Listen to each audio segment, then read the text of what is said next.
Hello everyone.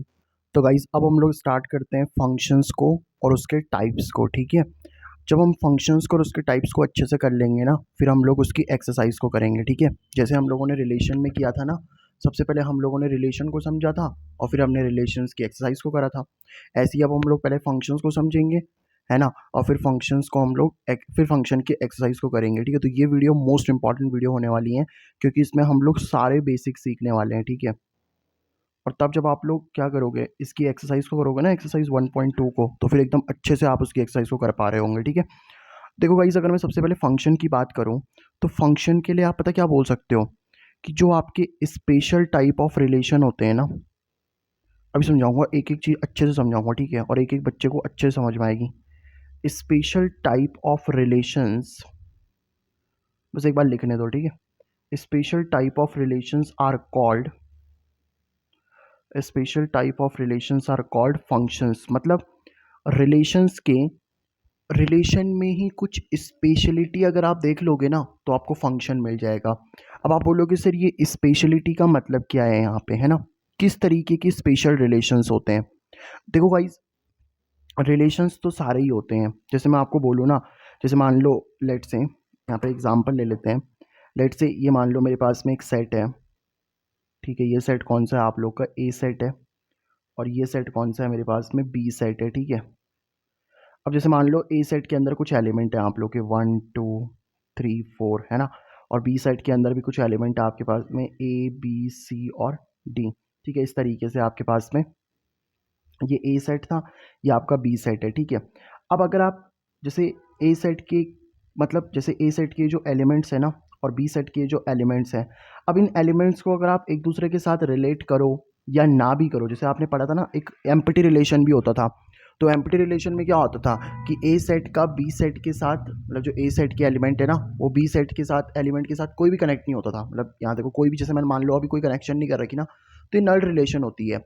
लेकिन मान लो अगर हम लोग कुछ एलिमेंट रिलेशन, मतलब कुछ एलिमेंट हम कनेक्ट कर लेते हैं। ठीक है, मतलब मैं एक रिलेशन बना रहा हूँ, इस रिलेशन में मैं क्या करता हूँ, बेसिकली कुछ एलिमेंट्स कनेक्ट कर देता हूँ। ठीक है, लेट से मैंने कुछ एलिमेंट्स कनेक्ट करे, मैंने 1 को ऐसे ए से कनेक्ट कर दिया, 2 को मैंने ऐसे बी से कनेक्ट कर दिया, 4 को मैंने ऐसे सी से कनेक्ट कर दिया, तो ये आप लोगों की एक रिलेशन बन गई। ठीक है, तो रिलेशन तो सारी ही होती हैं। जैसे अगर मैं आपसे कोई भी बना करके दे दूँ ना, जैसे मान लो एक और बनाते हैं। ठीक है, ऐसे ये मान लो, ये आपके पास में ए सेट है और ये आपके पास में बी सेट है। अब कुछ भी बना दो आप, जैसे मान लो इसमें आपने कुछ एलिमेंट लिख दिए 1 2 3 4, और इसमें भी वही एलिमेंट लिख दिए A B C और D। ठीक है, अब इसमें जो आपने एलिमेंट लिख दिए ना, अब आप क्या करो, जैसे इनमें कुछ कनेक्ट करो। मतलब जैसे आप लोगों ने क्या करा, 1 को A के साथ कनेक्ट कर दिया, 1 को B के साथ भी कनेक्ट कर दिया, ऐसे 3 को B के साथ कनेक्ट कर दिया, 4 को C के साथ कनेक्ट कर दिया, इस तरीके का कनेक्शन किया ना आप लोगों ने। तो ये भी क्या है बताओ, आप लोगों की एक रिलेशन है। ठीक है, ये भी क्या है, आप लोग की इस तरीके से एक रिलेशन है। मतलब रिलेशन तो सारी ही होती हैं, अगर आप कोई एलिमेंट कनेक्ट करो, कोई एलिमेंट कनेक्ट ना करो, तो वो रिलेशन में आता है। लेकिन फंक्शन किसे कहते हैं, अब हम लोग ये सीखने वाले हैं। ठीक है, तो अब बेसिकली आप ये देखो कि हम फंक्शन किसे कहते हैं। देखो गाइस, फंक्शन बनने के लिए बस दो कंडीशन होनी चाहिए। फंक्शन बनने के लिए ना दो कंडीशन होनी चाहिए, है ना, to conditions, to conditions for a function, है ना, मतलब फंक्शन को बनने के लिए बस दो कंडीशन की ज़रूरत होती है। अब मैं आपको समझाता हूँ कि दो कंडीशन कौन सी कंडीशन है। देखो भाई, सबसे पहली कंडीशन तो ये होती है ना कि जो आपका सेट ए के अंदर जो एलिमेंट्स मौजूद हैं, मतलब जो पहले सेट के एलिमेंट्स हैं ना, उन सारे एलिमेंट्स का कनेक्शन होना चाहिए दूसरे सेट के एलिमेंट के साथ। समझाता हूँ कैसे। ठीक है, एवरी लिख दो, पहले पहले लिख लेते हैं फिर समझते हैं। ठीक है, फिर आपको बहुत सारे एग्जांपल दूंगा तो आपको अच्छे समझ में आएगा। एवरी एलिमेंट ऑफ सेट ए, ठीक है, every element of set A must be connected with, must be connected बोल लो। ठीक है, या कनेक्शन को, जैसे हम यहाँ पे 1 को A से कनेक्ट कर रहे हैं, 2 को B से कनेक्ट कर रहे हैं ना, तो कनेक्शन को मैपिंग भी बोल देते हैं। ठीक है, तो every element of set A must be connected बोल लो आप लोग, कनेक्टेड भी बोल सकते हो या फिर इसको मैपिंग भी बोल सकते हो। ठीक है, ठीक है, तो every element of set A must be mapped, यहाँ पे मैप्ड लिखना चाहिए मेरे को, है ना, इसको मैप्ड लिख दो। ठीक है, तो every element of set A must be mapped with, mapped बोल लो या कनेक्टेड बोल लो, with any element of set B, any element of set B. मतलब पहली कंडीशन पता क्या होती है फंक्शन बनने की, अभी पहले आप लिख लो कि सेट ए का हर एलिमेंट सेट बी के किसी ना किसी एलिमेंट से कनेक्ट होना चाहिए। पहली कंडीशन तो ये होती है। और दूसरी कंडीशन क्या होती है आपके पास में कि every element of set A must be connected with, या ऐसा लिख दो, every element of set A, every element of set ए, ठीक है, सेट ए का जो हर एलिमेंट है ना, every element of set A has unique connection, अभी समझाऊंगा अच्छे से, टेंशन मत लो। कनेक्शन इन सेट बी, मतलब ये पता क्या कह रहा है कि सेट ए के हर एलिमेंट का सेट बी के साथ में यूनिक कनेक्शन होना चाहिए। अब ये इसका मतलब क्या है, इसको मैं आपको अच्छे से समझाता हूँ, ठीक है। मतलब गाइस फंक्शन बनने के लिए ये पता क्या बोल रहा है कि जैसे आप इसमें चेक करो, हम देखना चाहते हैं ये रिलेशन फंक्शन बनता है कि नहीं बनता है ना। देखो रिलेशन ही फंक्शन बनते हैं। जैसे अगर मैं आपसे पूछूं कि मेरे को ये वाला जो रिलेशन दे रखा है ना, बताओ ये रिलेशन फंक्शन होगा कि नहीं होगा, तो आप इसमें बस दो कंडीशन चेक कर लोगे। क्या? पहली कंडीशन ये देखो कि every element of set A must be connected with any element of set B, मतलब सेट ए का हर एलिमेंट सेट बी के किसी ना किसी एलिमेंट से कनेक्ट होना चाहिए। अब मैंने देखा कि यार 1 तो ए से कनेक्टेड है, 2 तो बी से कनेक्टेड है, बट यहाँ पे देखो ना ये वाला जो सेट ए का जो 3 वाला एलिमेंट है ना, ये किसी से कनेक्टेड ही नहीं है। और अगर इनमें से कोई एक भी कंडीशन फॉलो नहीं होती ना, तो हम उसे फंक्शन नहीं बोलते। जैसे यहाँ पे देखो आप लोगों का जो 3 है, आप लोगों का जो 3 है ना यहाँ पे, वो 3 क्या हो रहा है बताओ, यहाँ पे 3 का कोई कनेक्शन ही नहीं है यहाँ पे, ठीक है। तो आप इसको डायरेक्ट बोल सकते हो कि this is not a function, ये तो आपके पास में एक फंक्शन नहीं है, ठीक है। लेकिन अगर आप दूसरी वाली कंडीशन देखो ना, every element of set A has unique connection in set B. अब अगर आप देखोगे ना, यूनिक कनेक्शन का मतलब पता क्या है कि जैसे आपने 1 रखा, तो 1 रखने पे सिर्फ एक ही वैल्यू आ रही है ना ए, जैसे आपने देखो आपने 1 रखा, तो 1 रखने मतलब 1 से एक ही एरो निकल रहा है, देखो ए, 2 से भी एक ही एरो निकल रहा है बी, 4 से भी एक ही एरो निकल रहा है सी, इसको बोलते हैं यूनिक कनेक्शन, ठीक है। मतलब ऐसे 1 से ऐसे 2 एरो नहीं निकल रहे, 1 से ए भी निकलता, 1 से बी भी निकलता। जैसे यहाँ पे देखो 1 से ए भी निकल रहा है, 1 से बी भी निकल रहा है, तो ये 2 एरो निकल रहे हैं ना एक ही एलिमेंट से, तो उसको यूनिक कनेक्शन नहीं बोलते, ठीक है। समझ गए बात को? तो यहाँ पे ये फंक्शन क्यों नहीं था बताओ, क्योंकि यहाँ पे देखो 3 किसी के साथ में कनेक्टेड ही नहीं है। चलो इसमें चेक करते हैं जरा। अब गाइस अगर आप इसमें चेक करोगे ना, तो इसमें अगर आप चेक करोगे कि ये वाला जो रिलेशन है ये फंक्शन है या फिर नहीं है, तो इसमें अगर आप देखो ना, तो इसमें दोनों ही कंडीशन नहीं आ रही। देखो जैसे ये आप लोग का जो 1 है, इस 1 देखो क्या बोला था, every element of set A must be connected with any element of set B. यहाँ पे देखो 2 का कोई कनेक्शन हो ही नहीं रहा, 2 तो किसी के साथ मैप्ड ही नहीं है ना, ठीक है। और साथ ही में देखो अगर आप लोग तो यूनिक कनेक्शन भी नहीं है, यहाँ पे देखो 1 ए से भी कनेक्टेड है, 1 बी से भी कनेक्टेड, 2 एरो निकल रहे हैं, तो ये भी फंक्शन नहीं है। अगर इन दोनों में से कोई भी कंडीशन फॉलो नहीं होगी ना, तो हम उसको फंक्शन नहीं बोलेंगे, ठीक है। This is not a function also, ये भी आपका फंक्शन नहीं होगा, ठीक है। एक और एग्जाम्पल लेते हैं, फिर अच्छे से आपको बात समझ में आ जाएगी, ठीक है। लेट से ये हमारे पास में क्या है, इस तरीके से ये ए सेट है आप लोगों का, ठीक है, और ये आपका क्या है, बी सेट है, ठीक है। और ए सेट के एलिमेंट क्या है हमारे पास में, लेट से ए सेट के एलिमेंट लेता हूँ मैं 1 2 3 4, ठीक है। इस तरीके से आपने ले लिए, ए बी सी डी ले लिया, ठीक है। और अब हम लोग देखेंगे कि ये फंक्शन होगा या नहीं होगा, ठीक है। लेट से 1 आपका ए से कनेक्टेड है, 2 आपका ए से कनेक्टेड है, 3 आपका बी से कनेक्टेड है, 4 आपका सी से कनेक्टेड है। अब मुझे मुझे पता है रिलेशन तो है ही है, मैं चेक करना चाहता हूँ ये फंक्शन है या नहीं है। तो देखो फंक्शन होने के लिए पहली कंडीशन क्या है कि सेट ए के सारे एलिमेंट कनेक्टेड होने चाहिए। यस सर, सारे एलिमेंट तो कनेक्टेड है, 1 भी कनेक्टेड है, 2 भी कनेक्टेड है, 3 भी कनेक्टेड है, 4 भी कनेक्टेड है। और यूनिक कनेक्शन भी है। देखो यहाँ पे कैसे, क्योंकि 1 रखने पे तो सिर्फ ए आ रहा है ना, देखो 1 से तो सिर्फ एक ही एरो निकल रहा है ए, ऐसी 2 से भी सिर्फ एक ही एरो निकल रहा है ए, हाँ वो दोनों जा करके एक ही एलिमेंट पे मिल रहे हैं, वो अलग बात है। बट 1 तो सिर्फ एक, देखो 1 से तो मैंने क्या कहा था, एक एलिमेंट से एक एरो निकलना चाहिए, तो 1 से तो एक ही एरो निकल रहा है ना, 2 से भी एक ही एरो निकल रहा है, ऐसे 3 से भी एक ही एरो निकल रहा है, 4 से भी एक ही एरो निकल रहा है, ठीक है। तो सबसे अगर आप देखोगे तो एक ही एरो तो निकल रहा है आप लोग का, सॉरी 3 आपका बी से कनेक्टेड है और 4 आपका सी से कनेक्टेड है, ठीक है। तो क्योंकि यहाँ पे देखो सबका यूनिक कनेक्शन भी है, मतलब सबसे एक ही एरो निकल रहा है पहले वाले सेट में, ठीक है। और पहले वाले सेट में सबका देख लो ना, पहले वाले सेट में सबका यूनिक कनेक्शन भी है, ठीक है, और सारे एलिमेंट भी कनेक्टेड है, तो दिस इज़ अ फंक्शन। ये क्या बन जाएगा बताओ आप लोगों का, एक फंक्शन बन जाएगा। ठीक है, तो ये जो चीज़ है ना ए से बी में, इसको हम लोग क्या बोल देते हैं यहाँ पे कि ये आपका एक फंक्शन बन गया। और ये जो फंक्शन है ना गाइस, इसको आप ऐसे भी लिख सकते हो कि जो आपका फंक्शन है ना वो कहाँ से कहाँ है बताओ आप लोगों का। फंक्शन आपका ए से बी में है, तो इसको आप ऐसे लिख सकते हो, ये हमने रिलेशन में भी तो लिखा था, तो ऐसे ही आपने फंक्शन में भी लिख दिया। एफ मतलब क्या हो गया बताओ आप लोग का, फंक्शन, ये दो बिंदियाँ किसके लिए होती है, फंक्शन इज सच दैट, ऐसे पढ़ते हैं ना इसको, function is such that which is defined from, जो कहाँ से कहाँ डिफाइंड है बताओ आप लोग का, विच इज़ डिफाइंड फ्रॉम, ठीक है, set A to set B, जो सेट ए से सेट बी में डिफाइन है। ठीक है, तो इस तरीके से आप इसको लिख देते हो।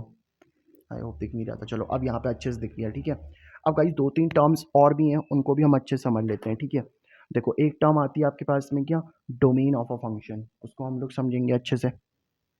ठीक है, तो एक टर्म आती है आपके पास में क्या, डोमेन ऑफ अ फंक्शन, एक टर्म ये हमें समझनी है। डोमेन ऑफ अ फंक्शन को ना ऐसे डिनोट करते हैं डी एफ से। ठीक है, डी एफ का मतलब ये होता है डोमेन ऑफ अ फंक्शन। ठीक है, फिर एक और टर्म आती है आपके पास में कौन सी, range of a function, range of function जिसको हम लोग किससे डिनोट करते हैं, आर एफ से। ठीक है, और एक और टर्म आती है आपके पास में क्या, को डोमेन ऑफ अ फंक्शन। ये तीन टर्म है, इनको अब अच्छे से समझाता हूँ मैं आप लोग को। ठीक है, को डोमेन ऑफ अ फंक्शन, ठीक है, अब इनको अच्छे से समझाता हूँ मैं आप लोगों की।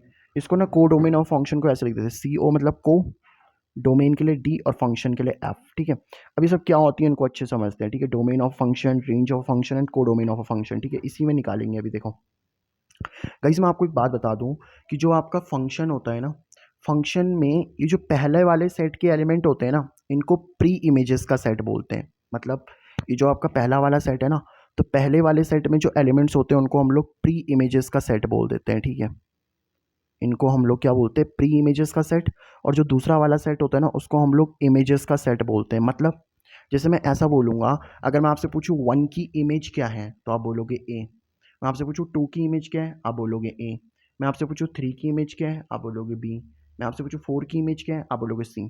ठीक है, तो इनकी इमेजेस यहाँ हैं और इनकी प्री इमेजेस यहाँ हैं। मतलब जैसे मैं आपसे पूछूँ ए की क्या प्री इमेजेस हैं बताओ, तो ए की दो प्री इमेजेस है, 1 बी और 2 बी, क्योंकि ए तो 2 से कनेक्टेड है ना। मैं आपसे पूछूँ बी की प्री इमेज क्या है बताओ, तो आप बोलोगे 3। मैं आपसे पूछूँ सी की प्री इमेज क्या है बताओ, 4। डी की कोई प्री इमेज है ही नहीं। तो डोमेन ऑफ अ फंक्शन पता क्या होता है, डोमेन ऑफ अ फंक्शन होता है set of all pre images.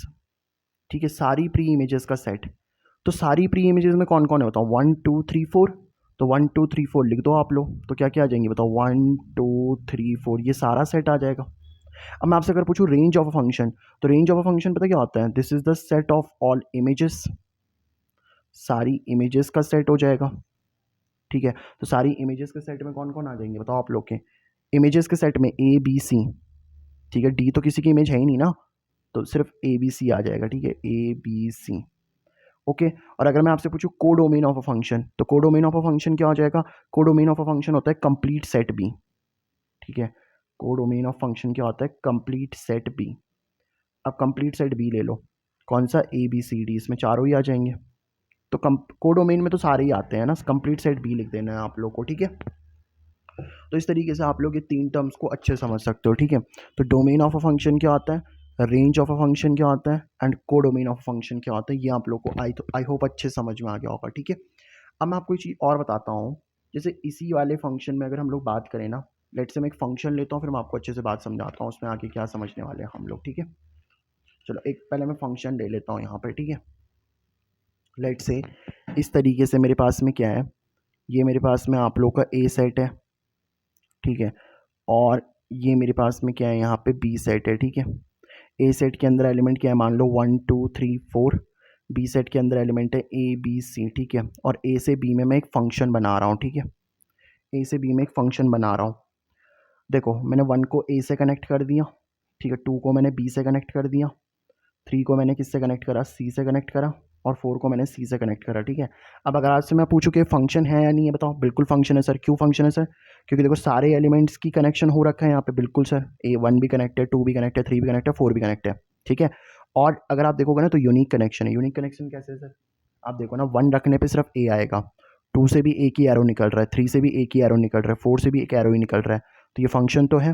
तो फंक्शन कहाँ से कहाँ डिफाइन है बताओ आप लोग का? A से B में डिफाइन है, ठीक है। अब गाइस मैं आपको एक बात बताऊँ ना, जनरली क्या होता है कि जो आपका पहला वाला सेट होता है ना, पहले वाले सेट को हम लोग एक्स भी बोल देते हैं, एक्स। और दूसरा वाला जो सेट होता है इनको हम लोग वाई भी बोल देते हैं, ठीक है। जनरली मतलब पहले वाले सेट को कुछ और भी बोल सकते हैं, बट पहले वाले सेट को जनरली एक्स बोलते हैं, दूसरे वाले सेट को वाई बोल देते हैं। अब जैसे मैं आपसे पूछूं कि आप खुद सोचना, जैसे मैंने फंक्शन में ना, जैसे आप सोचना फंक्शन में आपने 1 रखा, तो फंक्शन में 1 रखने पे क्या आया बताओ आप लोग का? A आया सर, ओके। फंक्शन में मैंने 2 रखा, तो फंक्शन में 2 रखने पे क्या आया बताओ आप लोगों का? फंक्शन में 2 रखने पे B आया। इसको पता कैसे पढ़ते हैं? f ऑफ 1, ठीक है। f1 का मतलब समझ गए ना आप लोग? f1, इसको पता कैसे पढ़ते हैं? f ऑफ 1, जैसे इसको पढ़ेंगे f ऑफ 2, ठीक है। ऐसे ही बताओ जब हमने फंक्शन में 3 रखा, ठीक है, इसको चाहो तो ऐसे कर लो, कोई दिक्कत नहीं है, ठीक है। तो फंक्शन में 3 रखने पे क्या आया? C। फंक्शन में जब हमने 4 रखा तो 4 रखने पे क्या आया बताओ आप लोगों का? वो भी C आया। मतलब मैं ऐसा नहीं कह सकता, अगर आप खुद सोच के देखो, आप ऐसा कर सकते हो कि जब आपने फंक्शन में ये 1 2 3 4, तो ये तो सब सारे x है ना यार, ये 1 2 3 4 सारे जितने हैं वो x हैं। तो मतलब जब मैंने फंक्शन में क्या रखा बताओ? x रखा, तो फंक्शन में x रखने पे क्या आ रहा है बताओ? ए बी सी आ रहा है। और ए बी सी क्या है बताओ? y। तो f ऑफ x को ना हम लोग डायरेक्ट क्या लिख सकते हैं बताओ? y भी लिख सकते हैं।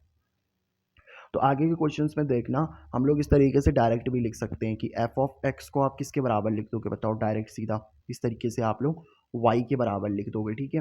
आई होप आप लोगों को जो ये वाली बात है ना, ये वाली बात आपको अच्छे से समझ में आ गई होगी कि हम लोग f ऑफ x को किसके बराबर लिख सकते हैं, यहाँ पे y के बराबर भी लिख सकते हैं, ठीक है। Just wait a minute guys, अब मैं आपको समझाऊंगा यहाँ पे टाइप्स ऑफ फंक्शन क्या क्या होते हैं, ठीक है। तो 12th में जो हमें टाइप्स ऑफ फंक्शंस पढ़ने हैं ना, एक बार उनकी बात कर लेते हैं, ठीक है। तो अब आप हेडिंग लगा लो, टाइप्स ऑफ अ फंक्शन, ठीक है। टाइप्स ऑफ फंक्शंस, तो फंक्शंस कितने टाइप्स के होते हैं? Let's discuss about this, okay. देखो सबसे पहला जो हमें टाइप पढ़ना होता है ना, that is your one one function, ठीक है। तो सबसे पहला जो हमें टाइप पढ़ना है वो आता है आप लोगों का वन वन फंक्शन। अब देखो यहाँ से ना, यहाँ से आपको अच्छे से समझना है, क्योंकि अब आपको एक्सरसाइज में ये सब चीज़ें ही मिलेंगी, ठीक है। तो यहाँ से अब जिस बच्चे का मतलब अच्छे से पढ़ेगा ना यहाँ पे, तो उसकी एक्सरसाइज फिर अच्छे से हो जाएगी, ठीक है। तो वन वन फंक्शन, अब देखो गाइस ये वन वन फंक्शन का मतलब क्या होता है पता है? जैसे मैं आपको समझाता हूँ। लेट से आपके पास में कोई ए सेट है, ठीक है, अच्छे से समझना है इसको। लेट से मेरे पास में क्या है, कोई ये ए सेट है, और लेट से मेरे पास में क्या है, कोई इस तरीके से बी सेट है, ठीक है। ठीक है, तो ये लेट से हमारे पास में ए सेट है, ये आपके पास में बी सेट है। मान लो ए सेट के अंदर कौन से एलिमेंट है आपके? 1 2 3 4, और बी सेट के अंदर कौन सा एलिमेंट है आपका? ए बी सी और डी, ठीक है। तो ए सेट के अंदर कौन सा एलिमेंट है आपका? 1 2 3 4। बी सेट के अंदर कौन सा एलिमेंट है बताओ आप लोग का? ए बी सी डी, ठीक है। अब मैंने क्या कहा कि 1 का मान लो 1 आपका ए से कनेक्टेड है, 2 आपका बी से कनेक्टेड है, 3 आपका सी से कनेक्टेड है, 4 आपका डी से कनेक्टेड है, ठीक है। तो ऑब्वियस ही बात है सर, ये फंक्शन तो है ही आप लोगों का। फंक्शन क्यों है बताओ? सर फंक्शन इसलिए है ना क्योंकि देखो सारे एलिमेंट्स का कनेक्शन हो रखा है और यूनिक कनेक्शन है, ठीक है। अब अगर आप ध्यान से देखो ना, वन वन फंक्शन के लिए बस आप ये चेक करो कि जो आप लोगों का ना ये ए है, ये ए सिर्फ कितने से कनेक्टेड है बताओ? एक से। बी सिर्फ कितने से कनेक्टेड है बताओ? एक से। सी सिर्फ कितने से कनेक्टेड है बताओ? एक से। डी सिर्फ कितने से कनेक्टेड है बताओ? एक से। मतलब मैं ऐसा बोल सकता हूँ कि जब आप लोगों का सेट बी के अंदर जितने एलिमेंट्स हैं ना, आपको मैंने ये तो बता ही दिया, पहले वाले सेट क्या होते हैं आप लोग के? प्री इमेजेस का सेट। और दूसरा वाला सेट क्या होता है बताओ आप लोग का? इमेजेस का सेट। तो ऐसा नहीं बोल सकता मैं कि जब आप लोगों का सेट बी का है ना, जैसे आपके पास में सेट बी है, तो सेट बी के जितने भी एलिमेंट्स हैं उन सारे एलिमेंट्स की अगर एक ही प्री इमेज हो, है ना, तो उनको बोलते हैं वन वन फंक्शन, ठीक है। तो यहाँ पे आपको ऐसा नहीं लग रहा है? देखो वन वन से कनेक्टेड है बस, ठीक है। मतलब एक वाले से एक एरो, अब ये दूसरे पे नहीं हो सकता। जैसे मान लो ये ए जो है ना, ये अगर वन से कनेक्ट है, फिर ये ए किसी और से कनेक्ट नहीं हो सकता, ठीक है। जैसे यहाँ पे देखो ना, पीछे तो ऐसा हो रहा था कि ए वन से ए भी कनेक्टेड था, टू से ए भी कनेक्टेड था, ऐसा नहीं होना चाहिए, ठीक है। तो इसको आप ऐसे लिख सकते हो, वन वन फंक्शन क्या होता है? When when there is when there is only one pre-image, when there is only one pre-image, ठीक है, of the element, of the elements of the elements of set B, of the elements of set B.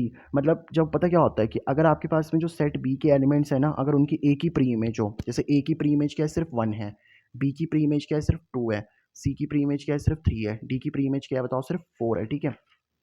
अब देखो यहाँ पे अगर आप इसमें देखोगे ना, तो ए की प्री इमेज 1 भी है और ए की प्री इमेज 2 भी है। तो इस तरीके के फंक्शन को पता क्या बोलते हैं, ऐसे को वन वन फंक्शन नहीं बोलते हैं, ऐसे को बोलते हैं many one function, many one function, ठीक है। इस तरीके के फंक्शन को मैनी वन फंक्शन बोलते हैं। क्यों? क्योंकि एक एलिमेंट की मैनी प्री इमेजेस हैं, जैसे 1 की देखो ना, ए भी है, मतलब ए की ए 1 भी प्री इमेज है, ए की 2 भी प्री इमेज है, तो इसको मैनी वन फंक्शन बोलते हैं, ठीक है। अच्छा, और इसमें देखो वन वन फंक्शन में सेट बी में जो एलिमेंट्स है ना, उनकी सिर्फ एक ही इमेज होगी, ठीक है। अच्छा, वन वन फंक्शन का एक और नाम भी होता है, इनको इंजेक्टिव फंक्शन भी बोलते हैं। अभी मैं आपको बताऊंगा प्रूफ कैसे करना है इनको, ठीक है। जब आपको क्वेश्चंस में आएगा ना कि प्रूव वन वन, तो इस तरीके से कैसे क्वेश्चंस करने हैं आप लोगों को, ठीक है, वो मैं आपको क्वेश्चंस में समझाऊंगा। बट अभी आप लोग लिख दो, ऐसे फंक्शन को हम लोग क्या बोलते हैं, these are your injective functions, ठीक है। अब नेक्स्ट आता है आपके पास में कौन सा, ऑन टू फंक्शन, ठीक है। तो सेकंड आ जाएगा आपके पास में कौन सा, that is your onto functions, ठीक है। जब मैं आपको क्वेश्चंस कराऊंगा ना एक्सरसाइज के, तो उसमें मैं आपको जरूर बताऊंगा कि कैसे प्रूव करने हैं हम लोग को वन वन ऑन टू, ठीक है। अब ऑन टू फंक्शन क्या होता है, जैसे मान लो आप ए सेट ले लो, इस तरीके से ये ए सेट लिया मैंने और ये आपका बी सेट लिया मैंने, ठीक है। मान लो ए सेट के अंदर कौन से एलिमेंट है आप लोग के, 1 2 3 4, ठीक है। और बी सेट के अंदर कौन से एलिमेंट है आपके, ए बी सी डी, ठीक है। मान लेते हैं कि 1 आपका ए से कनेक्टेड है, 2 आपका ए से कनेक्टेड है, ठीक है, और 3 आपका बी से कनेक्टेड है, ओके जी, 4 आपका सी से कनेक्टेड है, और एक 5 भी ले लेते हैं, 5 आपका डी से कनेक्टेड है। अब अगर आप इसमें एक चीज़ देखो ना, अब गाइस अगर आप इसमें एक चीज़ देखो, तो अगर आपका सेट बी है ना, तो अगर सेट बी के, अगर आप इस चीज़ को ध्यान से देखो ना, तो ये फंक्शन वन वन तो नहीं है। क्यों? क्योंकि वन का देखो ए की 2 प्रीमेज है, 1 भी और 2 भी है। तो अगर आप इसको ध्यान से देखोगे ना, तो ये आप लोगों के इसमें एक चीज़ देखो, ए जो सेट बी के जितने भी एलिमेंट्स हैं ना, सेट बी के जितने भी एलिमेंट्स हैं, ठीक है, उन सेट बी के सारे एलिमेंट्स का कनेक्शन हो रहा है यहाँ पे। अगर आप ध्यान से देखोगे ना, तो सेट बी के जितने भी एलिमेंट्स हैं, वो सारे एलिमेंट्स का कनेक्शन हो रहा है किस में, सेट बी के जितने भी एलिमेंट्स हैं ना, मतलब जैसे ये ए बी सी डी है, इन सब की प्री इमेज है, ठीक है। So when all the elements, so when all the elements of set B has a pre-image in set ए, ठीक है, मतलब जितने भी एलिमेंट सेट बी के हैं ना, अगर उन सब की क्या है यहाँ पे इमेज है, जैसे आप बोलोगे सर यहाँ पे भी तो फिर थी ना, लेकिन मैं आपको एक एग्जांपल देता हूँ, देखो अब आपको बात अच्छे से समझ में आ जाएगी, ठीक है। लेट्स से एक एग्जांपल ले लेते हैं, वहाँ से आपको बात अच्छे से समझ में आएगी। मान लो ये मेरे पास में कोई ए सेट है, ठीक है, और ये मान लो मेरे पास में क्या है, कोई बी सेट है, ठीक है। ए सेट के अंदर एलिमेंट है 1 2 3, बी सेट के अंदर एलिमेंट है आपका ए और बी, ठीक है, और लेट्स से सी और डी भी ले लेते हैं। अब अगर आप इसको ध्यान से देखोगे ना, तो ए से बी में मैं एक फंक्शन बना रहा हूँ, ठीक है। फंक्शन क्या ले रहा हूँ मैं, मान लो 1 आपका ए से कनेक्टेड है, 2 आपका किससे कनेक्टेड है, बी से कनेक्टेड है, और 3 आपका सी से कनेक्टेड है। अब देखो ये वन वन फंक्शन है। क्यों है सर ये वन वन फंक्शन? क्योंकि देख लो ना, वन वन फंक्शन में तो बस ये बोलता है कि when there is only one pre image of the element of set B, तो सेट बी के जितने एलिमेंट्स हैं ना, उन सब वन प्री इमेज होनी चाहिए। मतलब ए की प्री इमेज 1 है सिर्फ, बी की प्री इमेज 2 है सिर्फ, सी की प्री इमेज सिर्फ 3 है, डी की कोई प्री इमेज है, कोई दिक्कत नहीं है, बट इन सब की तो वन वन ही है ना, तो ये वन वन फंक्शन है। बट ये ऑन टू नहीं है, क्यों? क्योंकि डी की कोई प्री इमेज नहीं है, तो this is not onto, ये ऑन टू फंक्शन नहीं है। आई होप आप लोगों को अब समझ आ गई होगी बात अच्छे से। यहाँ पे अगर आप देखोगे ना, तो ए बी सी डी सारे एलिमेंट्स की इमेज है, तो ये कौन सा फंक्शन हो गया बताओ आप लोग का, ऑन टू फंक्शन हो गया, ठीक है। और ऑन टू फंक्शन को हम लोग क्या बोलते हैं बेसिकली, ऑन टू फंक्शन को सर्जेक्टिव फंक्शन भी बोल देते हैं, ठीक है। This is your surjective function also. अब हम लोग एक और टाइप देख लेते हैं यहाँ पे, जो कि आता है आप लोगों का one one and onto function, ठीक है। तो नेक्स्ट आता है आपके पास में कौन सा, one one and onto, ठीक है। उसके बाद हमारा सारा बेसिक खत्म हो जाएगा, फिर हम लोग नेक्स्ट वीडियो में क्या करेंगे, इसकी एक्सरसाइज वगैरह को स्टार्ट करेंगे, ठीक है। तो ये आता है आपके पास में one one onto function, ठीक है। अब one one onto functions क्या होते हैं बताओ आप लोग के। One one onto function आसान है यार, जैसे मान लो, अच्छा one one onto function का एक और नाम भी होता है, ठीक है। इनको बाइजेक्टिव भी बोलते हैं। मतलब अगर कोई फंक्शन है ना आपके पास में, जैसे मान लो ये आपके पास में ए सेट है, ये आपके पास में बी सेट है। ए सेट के अंदर एलिमेंट है 1 2 3 4, बी सेट के अंदर एलिमेंट है ए बी सी डी। अब अगर आप इसको ध्यान से देखो ना, मान लो 1 आपका ए से कनेक्ट है, 2 आपका बी से कनेक्ट है, 3 आपका सी से कनेक्ट है और 4 आपका डी से कनेक्ट है। अब इस फंक्शन को मैं देखना चाह रहा हूँ, ठीक है। अब इस फंक्शन में अगर आप देखो ना, क्या ये फंक्शन वन वन है बताओ आप लोगों का। यस सर, ये फंक्शन वन वन क्यों है बताओ, क्योंकि वन आपका ए से, मतलब देखो ना, वन वन के लिए क्या होता है कि जितने भी एलिमेंट बी के हैं उनकी यूनिक इमेज होनी चाहिए, मतलब सॉरी यूनिक इमेज नहीं, उनकी मतलब एक ही यूनिक प्री इमेज होनी चाहिए। मतलब ए देखो सिर्फ 1 से कनेक्ट है, बी सिर्फ 2 से कनेक्ट है, सी सिर्फ 3 से कनेक्ट है, डी सिर्फ 4 से कनेक्टेड है। तो ये वन वन फंक्शन तो है, बट क्या ये ऑन टू है? यस सर, क्योंकि देखो सेट बी के जितने भी एलिमेंट्स उन सबकी इमेज है, तो ये ऑन टू फंक्शन भी है। मतलब जब अगर कोई फंक्शन वन वन भी हो जाए और ऑन टू भी हो जाए, तो आपका कौन सा फंक्शन बन जाता है, बाइजेक्टिव फंक्शन बन जाता है, ठीक है। तो बेसिकली यहाँ पे देखो हमारा बेसिक्स खत्म होता है, और जब हम नेक्स्ट वीडियो करेंगे ना, तो नेक्स्ट वीडियो में हम लोग इसकी एक्सरसाइज को, क्वेश्चंस को करेंगे, और वहाँ पे मैं आपको ना क्या करूँगा, वहाँ पे मैं आपको ये भी बताऊँगा कि one one onto proof कैसे करते हैं, ठीक है।